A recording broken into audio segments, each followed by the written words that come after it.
All right. Hey there. Welcome to Beauty in the Pond podcast. I'm Kiani Mills. And I'm Andy Reid. Two friends who have a very similar set of values, but who have taken very different life paths to end up in similar situations.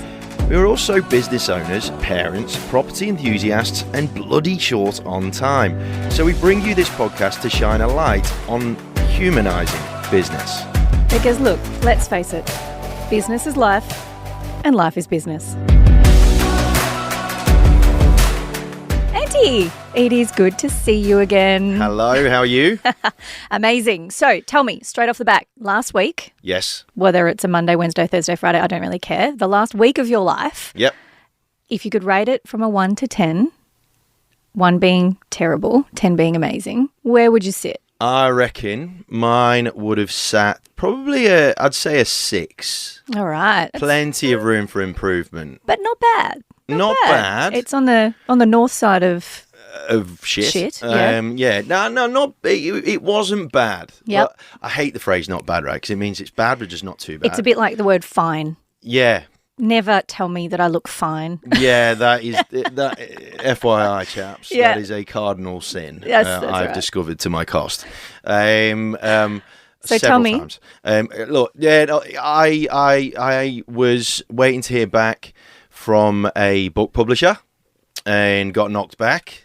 So that was annoying, but the process was awesome. And what it did do is it helped me structure some topics that I can do talks on and all that sort of stuff. So the process was well worth going through anyway. Yeah, so there's heaps of learning in there. Yeah, heaps of learning, and the process was painful, but it was really, really interesting all the same. So that was cool. That was that. Can I give you a perspective shift on the knockback? Go, Dr. Mills. What if we looked at it, and it can be referenced to sometimes if we lose a partner or a friend, that they were moving out of the way to allow something better to come through? 100%.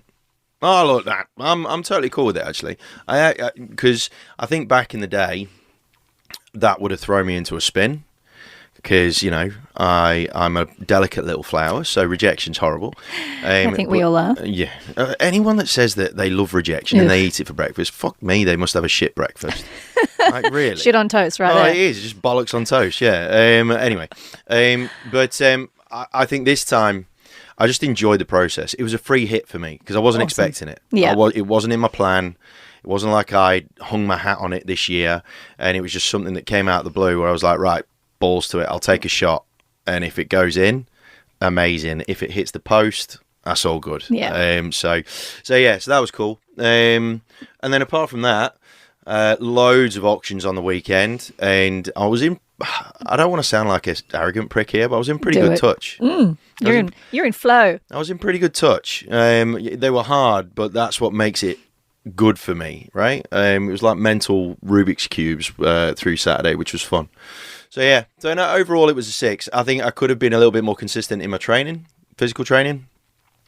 We'll get there, wherever there is. As you said, there's always room for improvement. Of course there is, man. What about you? What's your score on the door out of 10? Oh, look, to be honest, I feel like the last week has been a blur. I've been... Yes. It's been a blur. It's been a blur just bloody watching you. I'm feeling good, but going from Bali to Brisbane to Sunny Coast to Melbourne, and then navigating everything that Melbourne's been. It's I've had an amazing week. So I'd probably say I'm about an 8 now. If you had have asked me 7 days ago, I probably would have been about a 4. Ooh, shit. Yeah. But you were in Bali on holiday. I was sick of it. I've learnt from this trip that I'm a 9-day holiday person. When I get to 9 days, I'm like tapping out. I want to go home. Okay. I want my own bed. I want to wash my clothes. I want normality back again. Yeah. So I was on the very tail end of it, and coming back from Bali, getting to go home to my sunny coast for 3 days, which was amazing. I was super anxious about coming to Melbourne. Why? There was something about this trip, and it hit me when I was... a shower and everything. Thank you. You smell great. Thanks. It hit me when I was sitting on the plane on the tarmac to leave Brisbane to come to Melbourne. And I sat there, and lucky for me, my kids have beautiful friends and family in Melbourne. So they were parties and sleepovers Saturday night, their dad's house Sunday night, with their auntie Monday night and Tuesday night. So I knew I wasn't going to be seeing them till Thursday. But my mind went, I've got nowhere to go. I don't have a home to go to. I've got my family down there, but there's been some strain in that relationship. So I can't go there. And then I've got my best friend's house that I can stay at, who's beautiful, and I love him. But I just had this real sense of internally feeling alone. Shit. And so booked an Airbnb in the city, 1-bedroom apartment, and this is why I'm now at an 8, because I listened to my body and I listened and I felt alone. So instead of covering that up by trying to find as many people as I could to make me happy, I went, right, I'm going to sit with this. So I went and got a hotel on my own and spent the weekend with myself and realized so many amazing things. But coming out of that, I'm not alone. I'm just evolving, and what used to be comfortable isn't comfortable anymore in Melbourne, and that's okay because this is effectively not my home anymore. It's work, it's business, and coming through that, while it started as a 4, far out, I feel clearer and better now than I have in a very long time. That's nuts. That's a bit mental, because you can't. That sounded like almost like a contradiction. I felt alone, so I made damn sure I stayed alone by booking a 1-bedroom apartment. Yeah. And that made you feel better. So look at the notion of where we are uncomfortable is where we will grow. Yeah. And if I'm feeling alone, that's because something inside of me there's a void in there. And that doesn't need to be filled by external satisfaction or gratification. That needs to be filled within me. Why am I feeling lonely? Why can I not give me what I need in this moment? And that was because of the environment that I was in, coming to Melbourne, which I've had as my home for the last however long, and now it's not. So it's a bit icky or murky or, whatever it is. But separating the two, and Melbourne is business and family and friends, but my home is there. Yeah. And that's okay. Fair enough. And it just took a little bit of me time to figure that out and get over the pity party. Well, look, sometimes, and when we're talking about running businesses or just being an employee or whatever, it's really difficult to cut out the external noise, right? Super difficult, and especially when we're not going to be social media bashing, by the way, gang. Social media is just a tool; it's how we use it that's the problem. But it's sometimes really, really difficult, really difficult. Now, for me, like when we talk about being lonely, like for me, it's odd. I generally sometimes get lonely when everything's going really, really well. You feel alone, and it's kind of it kind of goes the opposite way for me. I don't know what it is. It's like I don't know whether it's some sort of perverse dissatisfaction with whatever it is I'm doing or whatever. But it's interesting that you say you took that time to be by yourself, having and this is the real thing that I want to highlight, is that you have 2 kids, you are a single mom, you are running businesses, and yet of all the demographics that you would have thought wouldn't have been able to have time for themselves, you've managed to carve some of it out. Yeah. And I think that as well was, as we talk about perspective and looking back on things, and that was a real moment of acknowledging how far I've come, because hell no would I have done that before. That's massive. I would have called the closest friend, gone to a bar and had a drink. Yep. That's massive. So that's massive. Yeah. I'm going to give myself a little pat on the back. For sure, man. No, absolutely. Absolutely. 100%. But also the big thing for me that came up was having a look at how I performed at work when I was a 4, as opposed to how I perform at work when I'm an 8. And the level of conversations I was having, but more importantly for me as a business owner, the opportunities that were coming through.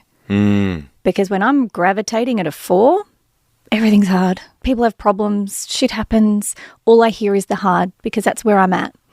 And then the shift to the 8, these last couple of days this week have been incredible. And I'm I'm having conversations from a different perspective. They're positive as opposed to being negative. They're encouraging instead of being disheartening, or whatever the polarity, whatever that word is, the polar opposite comes. And that is a direct reflection of how I feel on the inside. Hence the reason this episode we're talking about humanizing business. Yep. Because our emotions and our feelings and the way that we are and the way that we show up and present as individuals have such a ripple effect on everything in our lives, but business as such. And in our businesses, we're leaders. You are training an Australian-wide company. You have to show up every single time, and you're mentoring these young real estate agents to show up. So you can't show up in a 4. No. You just show up in an 8. But how the fuck do you do that at the click of a fingers? Yeah, and it's not a habit that you really want to get good at. Speaking from it, you don't want to become good at that skill. You don't want to have that as a talent to be able to just turn it on when you need to, because you end up becoming too reliant on it, and you end up those opposite ends get further and further away, right? You go hit the stage, or for me, hit the auction, and I'm operating at a 10, and then you go back in the car and you'll crash. Yeah. And you crash into a 1 or a 2 or and that crash is hard to come back out of. Oh yeah. Oof. Yeah, and it is, and it's almost, and it's very much a vicious circle as well. So with a lot of business owners, you feel defined by the level of success that your business has, right? And it's kind of like, because a business is like having another kid. Yep. And you are, the success of yourself as a parent, you can judge yourself, incredibly so on how successful your kids are or how well they've grown up or whatever. And when it comes to the business side of things, this is what we're getting to the crux of, is a lot of us tend to hold business in the opposite way to which we should be holding it, with respect to our relationship with it. Because we all have that, and it comes to, conversations, and for me, stupid concepts like work-life balance and things like that, when ultimately that business is just an extension of who we are. 100%. It is. And the sooner that we come to terms with that, what you said before, the way that you perceive things and the energy you're putting out and all that sort of stuff. And we're not going to get too happy-clappy, right? He will rein me in, don't worry. He's got a stick over there. Yeah, and I tell you what, she's got some oil shit in her handbag that she fucking pipettes into her mouth. Which he counteracts with his 3 shots of coffee in his tiny little coffee cup. So we both have our vices. We do, absolutely. We absolutely do. But one's more educated. And one's just, very straightforward. But what you said about attracting, and how you are perceiving the world around you and how that interprets into business and how you perform as a business owner, is it safe to say, therefore, that you were more of who you are and your business was more of K Mills when you were an 8 as opposed to when you were a 4 and you were just keeping up appearances? 100%. 100%. It's a bit like how we show up in a relationship. And this is why. I mean, you touched on it perfectly. We have been somehow brainwashed, and I don't know whether this is something that is unspoken or it's just what we perceive to be the way. But I know for me personally, I had one business. I had to turn on business, so I was the business, and then I was a totally different person at home. So I had 2 different. It was almost like my alter ego, Shaniqua. Came out to play at home, and then Kiani Mills would turn on for work and be this striving individual who just wanted perfection. And then at home, you come to my house and I've got a very dirty car and there's most likely dishes in the sink. And socks and shoes on the floor and the beds aren't made. So they're very different. And I think the thing that part of the reason why we're connected and what we're trying to really bring to light here is that they don't have to be. You don't have to keep up appearances in the corporate world or the business world or within your team or within your office purely because that's what you think has to happen or that's what society tells us we need to do. And again, I don't even know who told us that we needed to do this. I feel like it's something that we've just created. But the more we come back to who we are and remove all of the indoctrinations, the patterns, the shitty beliefs that we've picked up because someone told us to, or because we watched someone do it, or we learned it at school, or read a book in the library, whatever it might be, the more we can remove all the bullshit and come back to who we truly are, our work will absolutely skyrocket as a consequence. Or we might figure out we might be in the wrong career. 100%. And follow our true path. But it comes back to what we spoke about last episode. Happiness. Happiness comes in many different ways and forms. Just because we're unaware of the layers of shit we have on and the mask that we're wearing or the role that we're playing doesn't mean we can't be happy. But a very intelligent man, his name's Dr. Espin, once said, and I love this quote so much, what if the top is actually the bottom of your potential? And that really hit me. Oh. Isn't that powerful? So right now we are sitting at what we consider the top.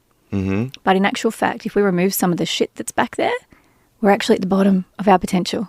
We've got a whole nother level to jump. That one line, and I've been on the cusp of this anyway, but that one line is really emphasized to me that I think I'm doing all right, but really half the time I'm doing my gym work at 12:30 at night is because I fucked about for a good hour before that. Yep. And just let an hour just drift off when I could have gone and even been human for 10-15 minutes of fucking about, then gone and done my gym, and I'd have still been in bed before midnight. Yeah. Right?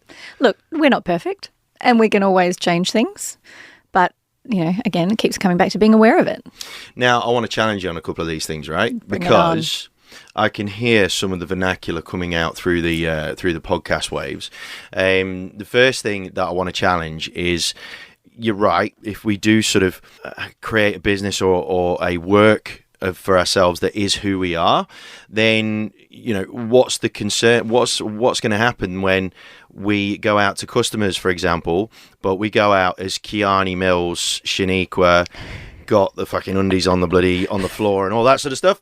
That customer is going to think you're a bit of a slob and a bit of a flog and whatnot, right?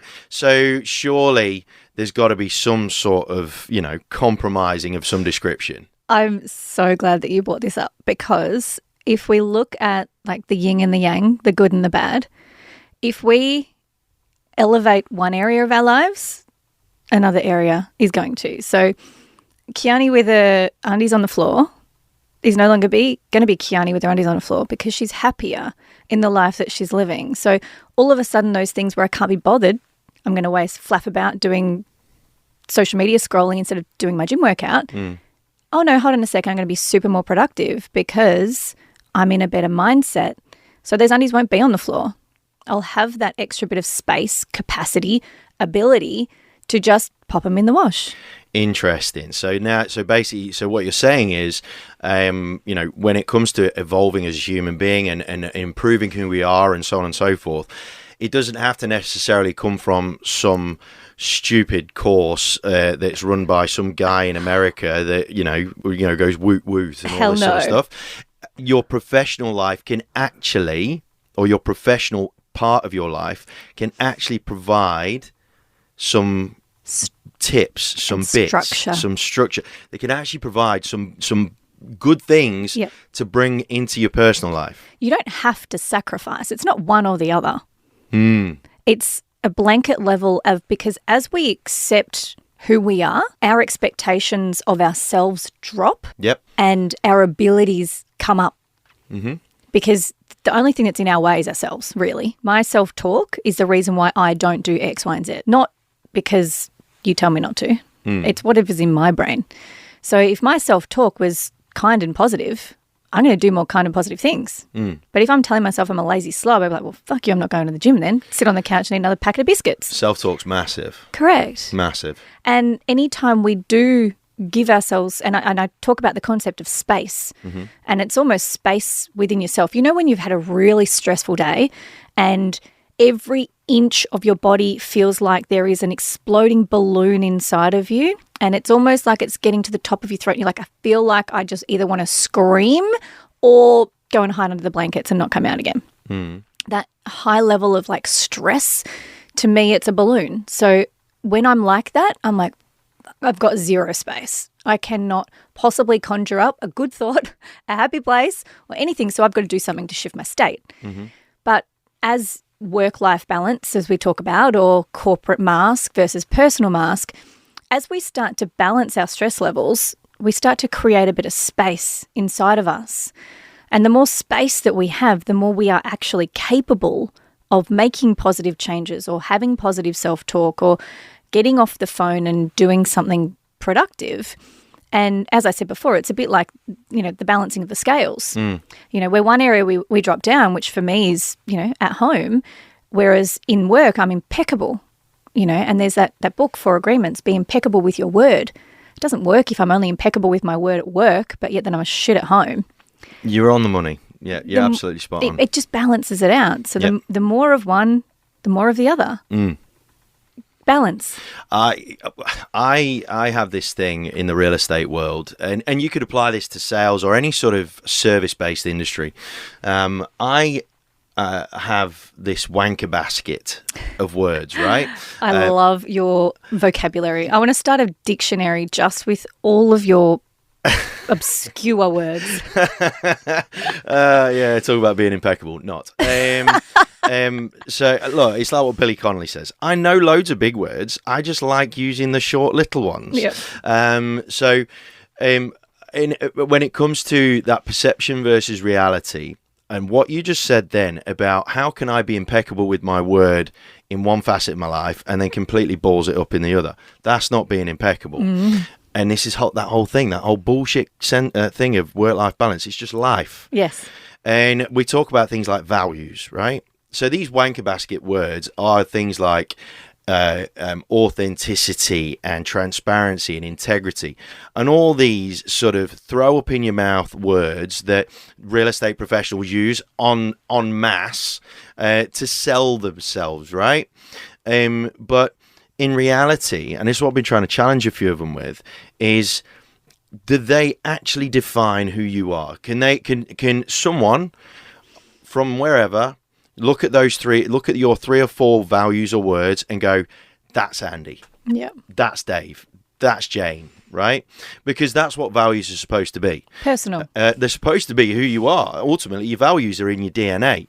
You can't bullshit them. You cannot bullshit them in any way, shape or form. And so I've been challenging a lot of people to say, right, if you were to describe yourself in 3 words, would authenticity, integrity and transparency really be them? I honestly challenge the fact that most businesses, because that's like 95% of businesses value props out there. Yeah. Do they actually describe what you do? It's kind of like sorry, not sorry. Yeah. On that one, gang. The amount of bubbles that I've burst by saying that sort of shit. I first said it on a stage last year in front, and it was my first convention in front of loads of Century 21 people, and I didn't really think about what I was doing when I did it. Yeah. And I just said that, and I just saw a load of people start looking at each other and mouthing words of, "Oh fuck, that's on my profile. That's our business." But that's why we love you, because this is take your rose-colored glasses off, check out reality, wake up. Like, have you heard of the saying where they say, don't shake the baby? No, I just know not to do it. Just don't shake the baby, Yeah.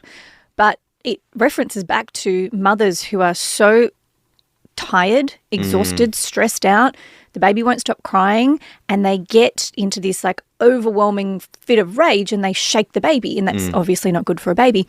But that's almost like what we need to flip that. Society, real estate agents in that convention, shake the baby, like wake up. We're in the 21st century here. Our little pop bubble words aren't going to cut it anymore. We've spent 2.5 years locked inside. We see through the bullshit. Yep.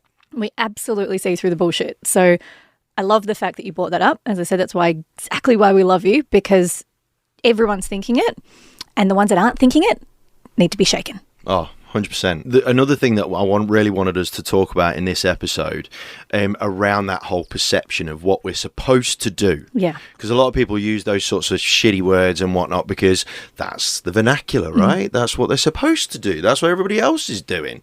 But there's this thing that is prevalent in business land. This isn't just real estate, right? This is in business land. And it's very, very prevalent in Australia, being Johnny Foreigner, called tall poppy syndrome. Yes, I'm very interested about your take on this one. This one, so for those of you that aren't aware what the tall poppy syndrome is all about, it's basically by either making yourself feel better by ripping into the efforts of others. It's like a jealousy thing, right? It's a jealousy thing whereby you're not as successful as you'd like to be, so therefore why should anybody else be? Yeah. Right. And it does come through ego. It does come via, and it's tall poppy syndrome isn't necessarily people challenging your thoughts and your ideas and your sentiments around things, because the ones that come at you with those intentions generally come in a constructive manner that leads to great conversations, right? Yes. Because you're never going to learn unless someone challenges you, right? 100%. That's how we learn. But there's this bullshit bit, which is this tall poppy syndrome. And the problem that it creates is it prevents not just individuals, but it prevents industries from improving, right? It prevents professionals from improving. Literally, last night, case in point, I was a guest speaker on a course, on a business development management course. I saw that. Congratulations. Oh, the human that runs that one, that started that one, Sarah. Yeah. She's only been in the, she's only been in the industry for a relatively short period of time. I think it's like 7 or 8 years or something. And she started as an assistant property manager in the same office that I worked at. Yeah, wow. Right? So that's how we got to know each other first off. And I've been following her since. And her professional trajectory has been incredible. And it's just been so cool to see. Now, last night, I did my bit and came off. And I said, was that all right? And she goes, oh, yeah, it was brilliant. Thanks ever so much. Really appreciate it. I copped some grief a few days ago for doing this course. And I went, that's heartbreaking. I went, right. And this was only her second round of this course, right? And the first one had like 10 or 11 people on it. This one had 8 or 9 people on it. And that was really her intention wasn't to have hundreds of people on this course, right? And I'm like, well, what did you cop grief about? And she said, oh, I got told that I was going up against the big names, the big players. And there's something wrong with that? And that's exactly what I was like, right. And what? And she said, and she goes, oh, look, they just sort of said, that, it wasn't my place, essentially, to be challenging these big names. And I said, who are these big people? And she said, one of the main names in real estate training to this point, and which made me laugh, because I'm like, fuck me, whoever's thinking that, they really haven't got much progress going on in their lives.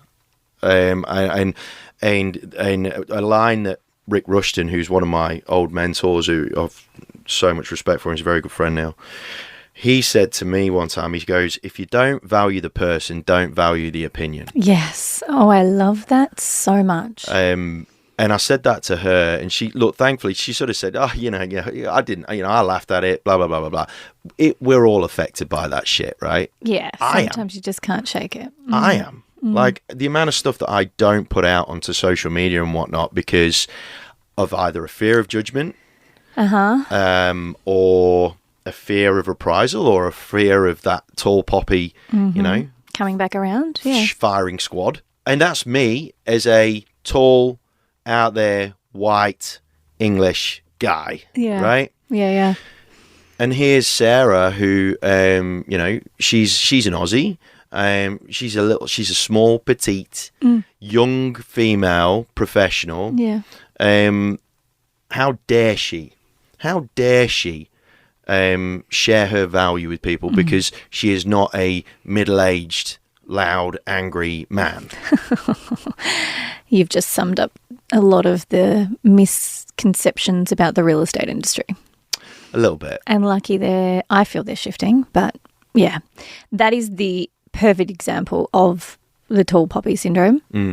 And the thing that comes to my mind, which, yes, Australia, but I'm sure the world, but here we also have the Aussie battler, and we love an Aussie battler. Yeah. But we're the first to cut them down.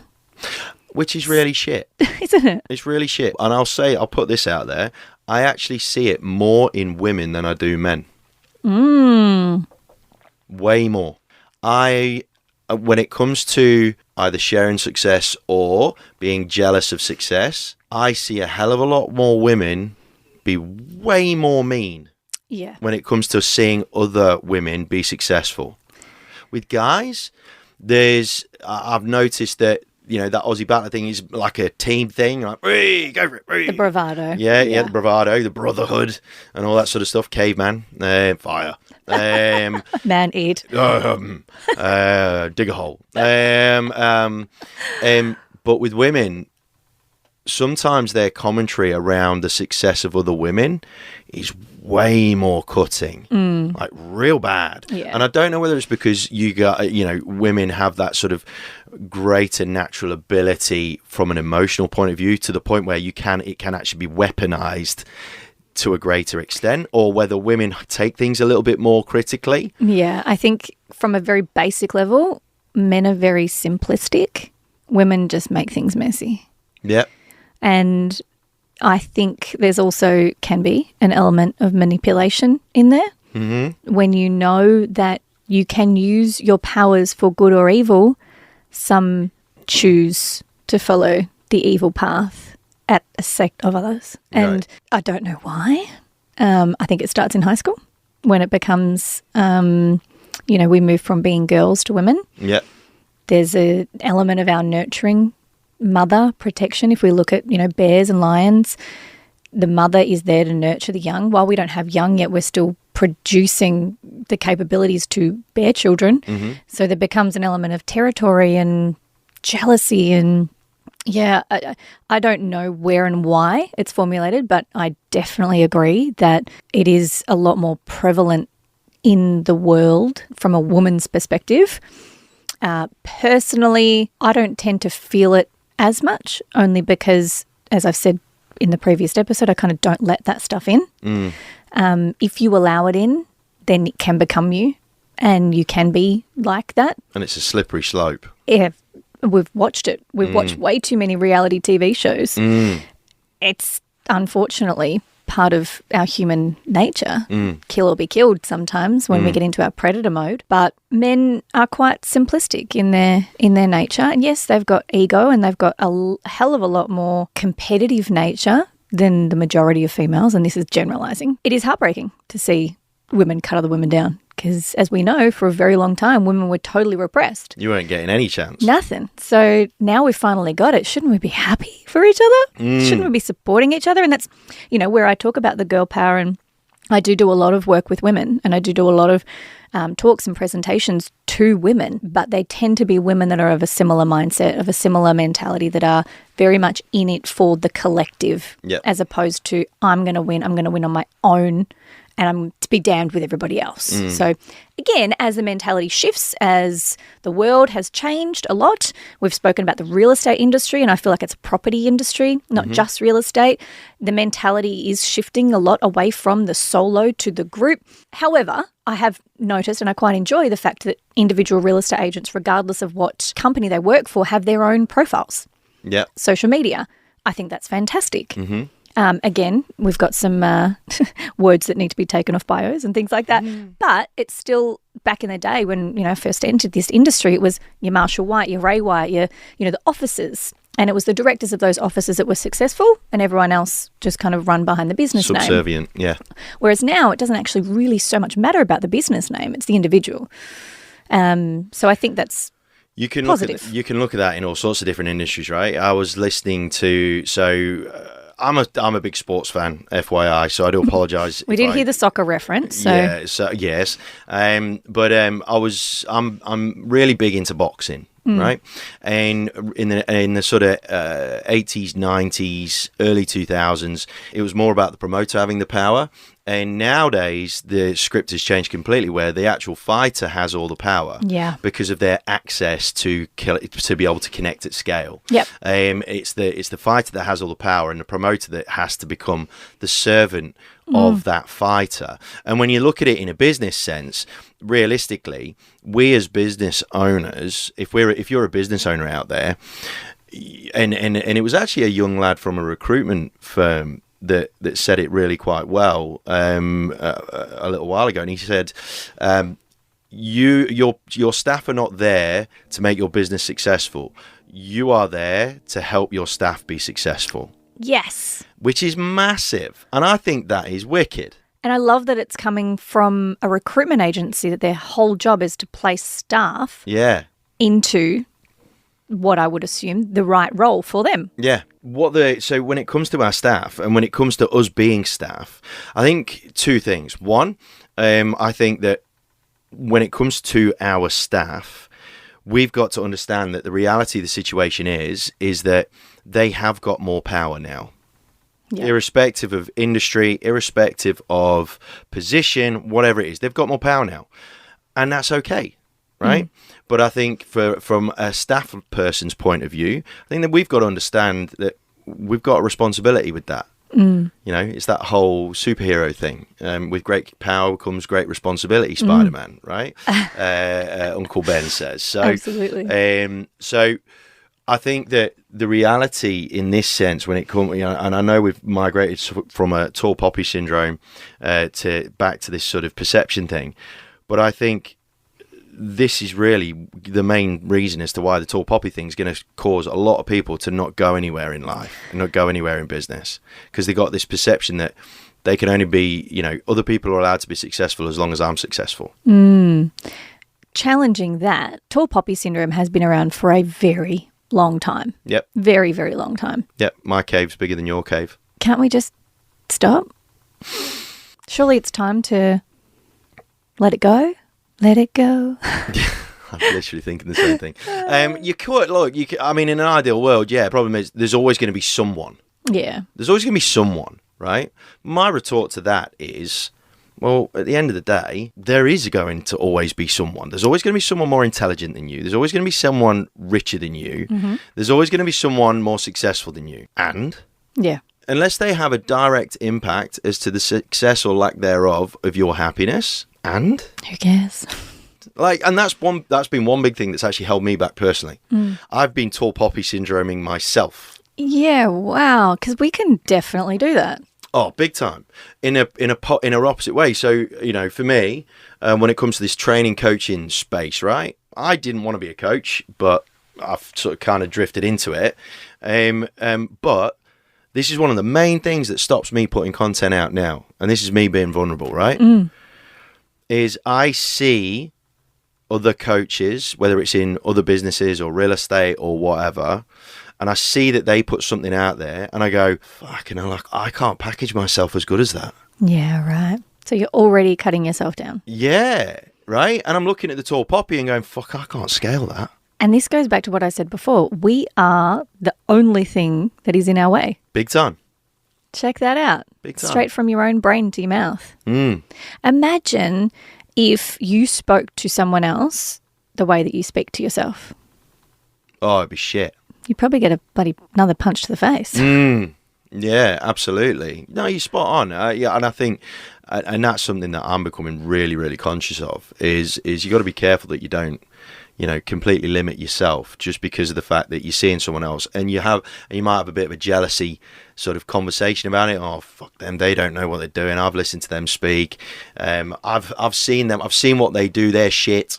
Right, it's like cafe owners far out when it comes to the coffees, right? And they'll see this insta famous cafe, and they're like, that coffee's shit, it's bitter, baristas are crap, blah blah blah blah blah. And there's a big jealousy self-talk that goes around that, right? Who is that serving? Yeah. And like I said, I'm a prick for it, gang. So I'm not. I'm talking because I've got the T-shirt on it. Preaching to the choir. Indeed. How do you get past that? Firstly, I'd like to commend you on being vulnerable, because that is step one in the playbook of life. Mm-hmm. So doing it is incredible. I don't think anyone ever overcomes anything, really. Life is not linear. And if we think it is, we're in for a very bumpy ride.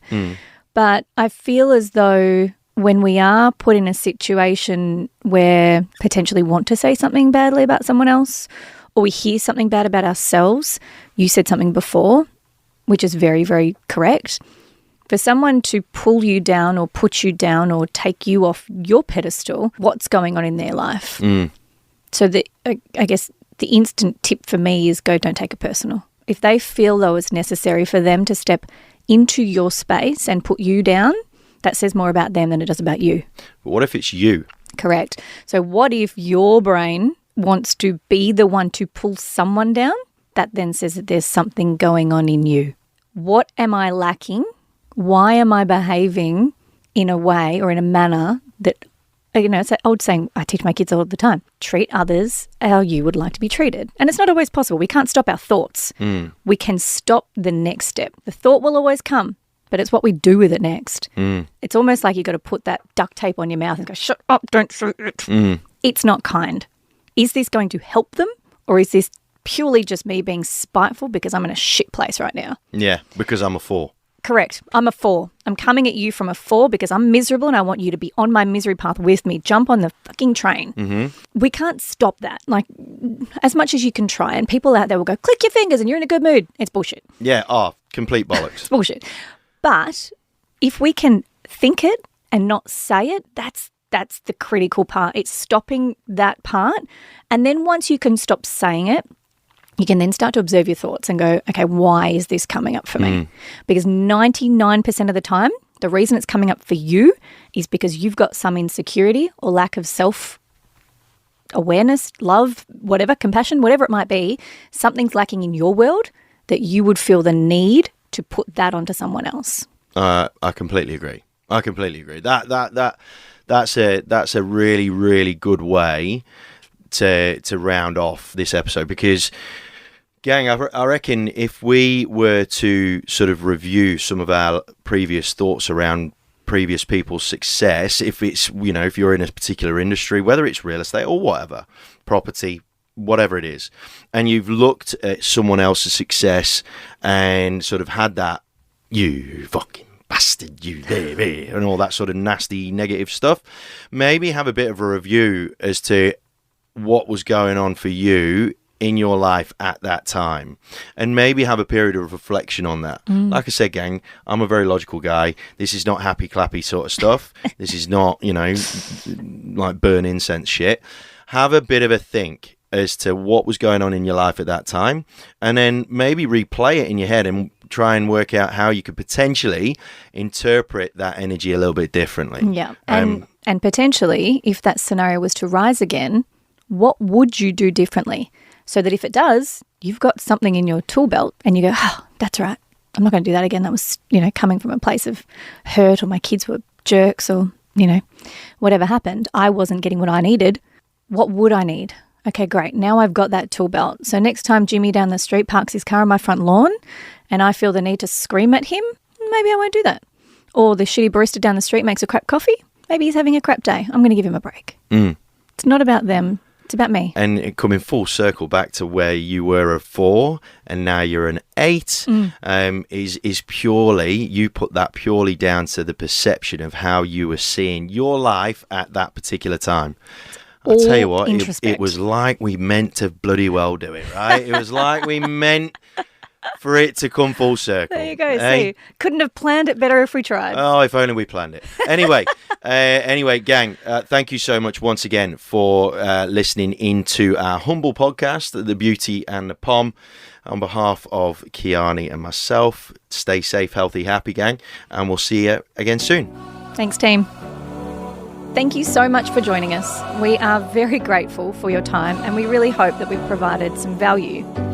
Follow us on Instagram if you've liked what you've heard, and if you have anything that you want us to talk about, things that might have been bugging you, but you've not quite had the bottle to really bring it out into the open, send us a DM and we'll happily bring it to the table.